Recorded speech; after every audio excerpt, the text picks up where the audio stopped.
since we talked about 3 6 Mafia, Okay.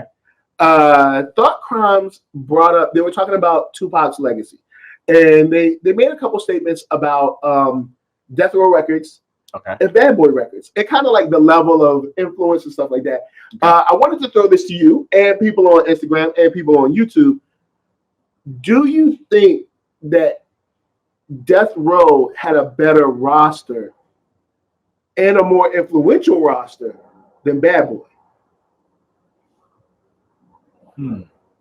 That's a tough one. I think it's a tie. Okay. Because like, in terms of influence, like Biggie and Pac kind of cancel each other out. Okay. Pac maybe more than Biggie. All right. But Diddy has, you have to. And also, should we count Pac before Death Row? That's another thing. No, we can just count Pac when he was on Death Row. On Death Row. Like those years are still influential. Okay. Yeah. Like, yeah. He was there for he had all eyes a on year and then he died. Yeah. So it's like it's very, and then the music still it had to be today. Yeah. But Biggie was cut short. But his impact is just for 2 albums is very massive. Yeah. Then you have Mace. You got to count Mace. When Mace came out, that was a thing. Yeah. That was a thing. Yeah. Then when Diddy came out, that was a thing. Yeah. And then he came out again, and it was more of a thing. Yeah. And so then you had to factor Diddy in too. You got to factor Faith, Carl Thompson. Carl Thomas. Yeah, Carl Thompson. Carl Thomas. Carl Thompson is like the less popular brother. 112. Yeah, you know what? Total. You know what? All right. The fact that the R&B side. I see where you're going. Yeah, Death Row, because they were talking about, sooner or later they were thinking about doing a Death Row East. Yeah, exactly. And he was trying to sign some of the artists that was on Bad Boy or who were just disgruntled. Yeah, and when you bring up that R&B side, you got a point. Total had some jams, especially Total. Whenever they work with Timbaland, I don't know why Puff did not make that happen. Total has like 2 songs with Tim, and both of them are blazing. And it may be because of just the ego thing. Yeah, and plus they're his art, they're Puffy's art. So. But I'm like, yo, let the dollar circulate. It can't circulate if he's producing the tracks. If Timbaland's producing it, and Missy's writing, Bad Boy still makes the money overhead for the album sales. Timbaland's writing, producing it, and Missy's writing it. Where'd Puffy's money at? Yeah, Puffy get like a little baby bit of money. Yeah, nah, they ain't having that. He'll have from one track. Yeah, because the two joints Tim did for Total, flame. And What About You? What About Me? And then What About You? And then Trippin'. Yeah, Trippin'. Yeah, Trippin' is whoo. Yeah, nah. They break down when they're like la la la la la la la la. I'm like, nah, man, it's fun because when Timbaland and Missy get together, it's over. Yeah, it's McNasty. Well, back then. Well, yeah. The new one. The new one, you know how we feel about that. We already. Sounded they was doing too much or doing not enough. So yeah, you got Dre. All right, you got Dre. Dre at his height. Sure. Snoop at probably what you would consider his height. Tupac at his height. And then you had like the extra added flavor and the inspiration from Dog Pound. Danny Boy. I kind of do the guy who was singing a lot of this song. Yeah, like because Miss Chalet, right? And you had Nate. Chalet. You know what I'm saying? Miss Chalet. You had Nate. So you had. Warren G wasn't on Death Row. He was on Relativity, right? Yeah, I don't think he was on Death Row. So it's tie. I think it's a tie. Yeah, it might be a tie. That might be. Guys, holla at us. You said Dre, and I forgot. Yeah, he was on Death Row. Because for me, it's Aftermath. Dre went from NWA to Aftermath. There's no that, but yeah, he did. Yeah, he did the Chronic. He did Chronic, and he did Doggy Style, and then he was out. No, he did some stuff for Tupac, Benny Bounce. Yeah, then he did something for Tupac, Benny Bounce. Yeah. So weird, man. So guys, holler at us. We'll holler at you down in the comments. Snoop only about dropped 2 albums with Death Row. Not many people dropped a lot of albums though with Death Row. Good point. There was there's not a lot of albums dropping from Bad Boy either. Strangely, it's like everybody had kind of like Total had they at least had 2. Snoop only had 2, but Dre only had technically 1. Yeah, Dre and he's the power. He's the guy making all the music. How does he only have 1 album? Good point. Yeah, wow. Yeah, they might wash each other out strangely. Yeah, I think the impact of the R&B section is the big, R&B side is huge. I think Death Row rap section had more impact. Yeah, because you have Snoop, Dre, and Pac, that's that's a trinity right there. Yeah, and see, you could have had something dope with Nate Dogg, but it seemed like they didn't want to push him like that.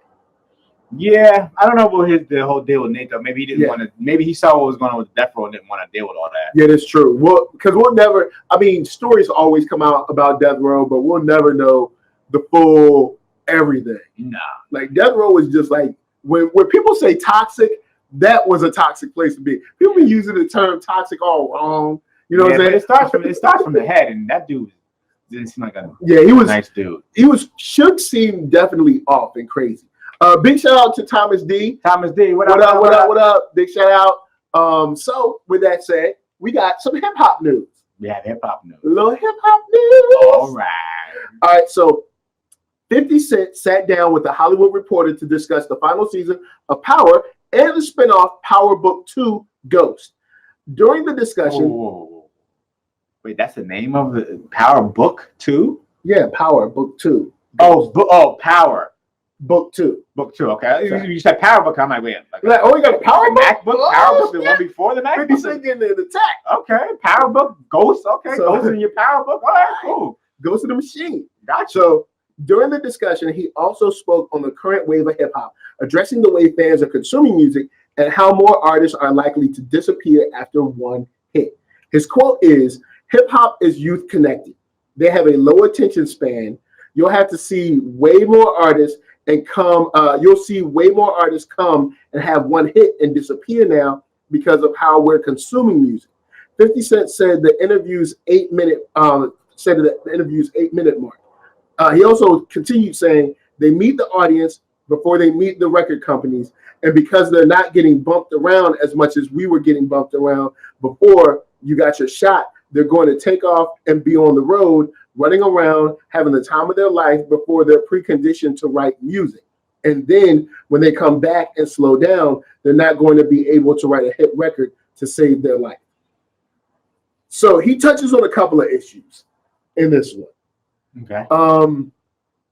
Overall, I think he might have a slight point. I don't think, due to the way artists are now and the way music is created now, you don't really have, I guess, A&Rs and people like building artists. Okay. You know, like getting them ready for the road, getting them ready to write songs, making them better. Like you don't have situations where like, you know, Tim and Missy are making each other make beats over and write songs over and over again and stuff. You don't really have that. And you don't have that from the label aspect because people aren't going to labels. Now, at the same time, there's a lot of labels that won't doing that in the first place. Okay. See, Thomas D said, if you're tired of the executive producer all up in the videos and all over the music, then come to Death Row. Pretty much. Diddy was in everything, man. I think you just sit down, bro, for a second. But Diddy was also on the line of this. I think someone who tried to build artists, that tried to, like, all right, you're talented. Let's get you ready for, you know, interviews and marketing and touring and that's performing. That's an old skill. Yeah. I don't. That maybe it hasn't transferred over. I don't. There's a couple of people that are doing things like that, like still developing artists, but for the most part, it's like you gotta come and develop to us, and then we're just kind of maximize as much as we can at the little small window that you have, to kind of get everyone's ear, and then like, all right, you're done. We're done with you. You know, next person. Yeah. So it's like very microwave. Yeah, because the way he says it is almost like it's the artist's fault, and it's the artist's fault for. I think this is more of a problem that the industry created and now is sort of reaping the benefits of. Because, you know, the industry, yes, they did build artists. They did a lot of work on performing and rehearsing and blah, blah, blah. But then they also screwed a lot of artists that made artists tell younger artists, don't. I mean, and even if they weren't telling us, we've heard Michael say, I said Michael like I know him, but Mr. Jackson say that Sony's the devil. We've heard, you saw Prince write Slave on his cheek. So it's like, so now you have all these people. Song called Labels by Jizza. Yeah. So, I mean, you have all these people that grew up from there saying, I don't want to go to a label. Yeah. So even though he was on a label when he said that. Yeah, that's true. Well, maybe that's why, because he's like, yo, man, I came back here to do this and I'm still having the same problems, even with all the knowledge that I have, because, and then of course, there's the whole doubt, like, oh, I know you've had this problem before, but sign with us and we'll be okay. And, and then you get there and it's cool for like 2-3 months. And then you're like, you're doing the same stuff the last label was doing. Yeah. So is this an issue where artists aren't ready or aren't good enough to, like you said, they can't write a hit record to save their life? Or is it an issue where habitual habits? Yeah. If you and a lot of artists are young. When you're young, a lot of people just pick up the mic, so to speak. Yeah. Okay. They don't know no better. It's like lightning in a bottle. You catch it, but it is lightning in a bottle. Word. So I feel that like the development's not there. There's no G League or D League back in the day. Yeah. There's no development league. There's no. It's like I could be right here today, and tomorrow I could be on TV, and everyone shout my name. Yeah, and there's nobody doing media training. There's nothing in between that. There's less filter to get to places, which is great because you become viral. There's less gatekeepers now, which is good. But then at the same time, gatekeepers, the good ones, would get you ready. Like, hey, this is what it feels like to be on tour, 50 dates or something like that. You're not going to be able to get the sleep that you thought you was going to get. But this is what it's like to be on an interview after interview after interview. You know what TDE does? What? If they sign an artist, they trickle them in. That's development. You trickle them in because you can't just put them on a stage in front of 50 people, like 50 shows, like in a month or whatever. Yeah, because that's just it's extreme. Yeah. What TDE does is they creep them in. So like they sign to do a reason. He just creeps in. He goes to some shows. He's at some shows. Okay. Maybe whoever's dropping their album, he'll be on their so he may be open up for them, or maybe the third act or whatever before their act. Like, and you creep them in, but you also see if they can handle it. Yeah. You're also watching like, all right, maybe he's not ready for this. Maybe we need to talk about it more, get his show better. It's all this kind of developmental thing that you would do, and it's a learning experience. But that's only for if you care about the artist being an artist. Yeah, and that's the problem. There were only a few labels that actually cared in the first place. Yeah. And then once they left and died off, and then plus you have all this information from other artists saying like, yo, don't sign. Yeah. Like, don't do that. And now you're kind of reaping the benefits of not being around seasoned agents and managers and stuff that would make you sit down and seriously try to write 5-10 songs a day and just get your writing on point, writing about situations, writing about yourself, writing for other people, getting your writing skills up, or singing or dancing or whatever, getting yourself ready. Yeah, practice. Everything is practice. You can fake it for a little bit, like that fake it till you make it is cool, but when you get to that point, people are gonna be like, they'll be like, so what you doing? This all you got? Anything else? This it? Because we fans are fickle. We want it all. So you gotta have to come with your best. And the only way you can do that is by practicing.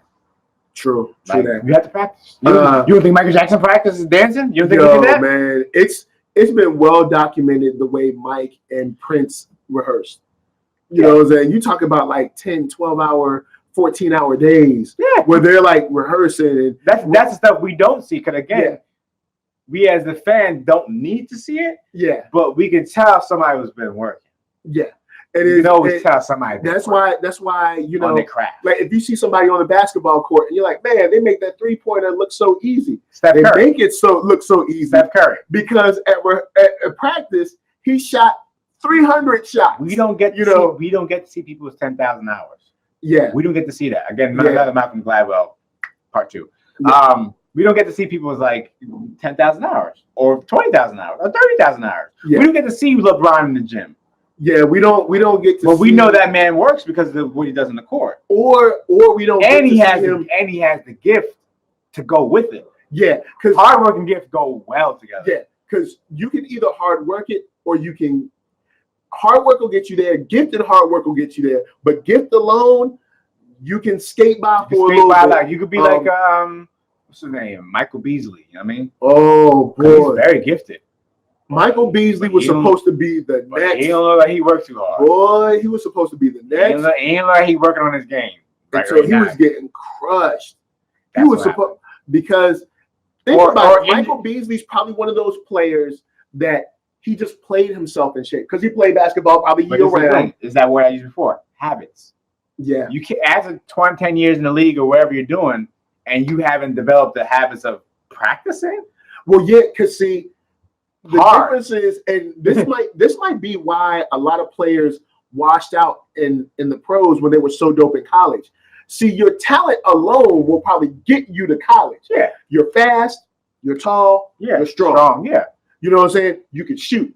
Yeah, but then when you get in the league with dudes that shoot 300 shots a day, they watch tapes of themselves of why they messed up or why they didn't pass here. They're faster than you. Yeah. And you get outworked, you know what I'm saying? And it's kind of big shout out to Thomas D. He said Dreamville and TDE have the best rosters right now. But yeah, I think there is the best developmental rosters. Okay. I think the way to develop the artists are better than most labels. I would say that. I don't know about best roster though. All right, cool. I'm not familiar with Dreamville's roster. Basquiat's and whoever is over there. No offense. Yeah, no diss to them, but just we're not sure though. But I do know that the I guess the building, the molding, the reason that doesn't happen as much no more is probably kind of the label's fault. So I mean, you know what? I think what happened was they just like how everything shifted and adjusted. They adjusted and they adjusted. Said, you know what? We can make the money by cutting out a bunch of stuff here. Yeah, we don't need A&Rs, kind of like building artists are already developed and ready. We'll tell them that you need to be ready. You need to have your own team or whatever. Then we'll look at you and then we'll sign you. And then we'll take like all you do the 360 days. Take all your money. Yeah, so it's like that's a scam. That's a scam. It's the earliest Nigerian email scam. So 50. I'll give you $5,000 if you just give me $10,000. Like what? Like, huh? What? I ain't adding up. Hold up. But I recoup though. You gotta recoup though. Gotta recoup them sales though. Yeah. So I think 50 does have a point, but I think 50's point is due to the market shift, like you said, and also just the dirtiness of labels. Yeah, people don't want to go on labels. So then, so in that case, since they're not on a label, they're not around other artists that are good as them. That makes them raise their game. They're not around that. They're in their own circle of people that everyone has their own circle. Yeah. So strange. I think he's kind of got a point. Yeah, he has a point. I think he's kind of got a point, but I think it's due to more. The way he says it is like it's the artist alone's fault. And I think it's more of an industry issue. I think it's both sides. It's both sides because again, if you're the artist, you can still demand things. Yeah, it's true. Can you or you can't? It's that thing. You can't negotiate anything? Yeah, you should be able to negotiate. You got some negotiation. So if you can negotiate, you can always change. You can always change your outcome. Yeah. If you can negotiate. They say you can't, it's not negotiable. That's all right, peace, y'all. I want these are my demands. I want a helicopter. I want fully loaded with ice cream, chocolate chip cookies. Chocolate chip cookies, son. No mint stuff. Mint's cool, but not on this one. Not on this trip. I want an In-N-Out burger. I want my family there on the plane, on the helicopter. So when I get on it, they're already there. I ain't got to worry about like where my family at. No, they're there. They're already there. So we just flying out on some. You know what I mean? Just flying out and we good. That's my demands. Yeah. So again, if we can't go to the table with demands, it's like we're not partnership there. It's basically like an indentured service situation. Yeah, we good. What were you even talking about? We off that. We've been off that for a long time. Oh man. So with that said, we're not doing no indentured service work. Yeah. So with that said, big shout out to WFDS Radio. Big shout out to them, another supporter of the show. Also, you know, that's 50 side. Holla at us. We'll holler at you down in the comments. Let's see what you think.